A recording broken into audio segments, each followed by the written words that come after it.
திருச்சி கிழக்குல பெரிய அரசியல் ட்விஸ்ட் வரப்போகுதாம். தாவேக சார்பில் யார் நிக்க போறாங்கன்னு இப்பவே சூடு பிடிச்சிருக்கு.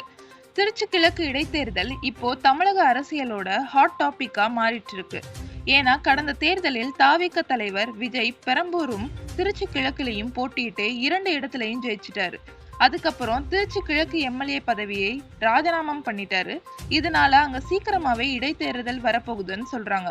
முதல்ல இந்த தொகுதியில முன்னாள் அமைச்சர் கு.ப. கிருஷ்ணன் மீண்டும் போட்டியிடலாம் என பேசப்பட்டது. ஆனால் இப்போ அவருக்கு தமிழ்நாடு நகர்ப்புற வாழ்விட மேம்பாட்டு வாரிய தலைவர் பதவி கிடைச்சிருக்கு. இதனால அவர் ரேஸ்ல இருந்து விலகிட்டாருன்னு சொல்றாங்க. விடுதலை சிறுத்தைகள் கட்சி தலைவர் திருமாவளவன் பெயரும் அடிபட்டது. ஆனால் தற்போதைய சூழ்நிலையில் அவர் நேரடியாக களமிறங்க வாய்ப்பு ரொம்ப குறைவுன்னு அரசியல் வட்டாரங்கள் சொல்றாங்க.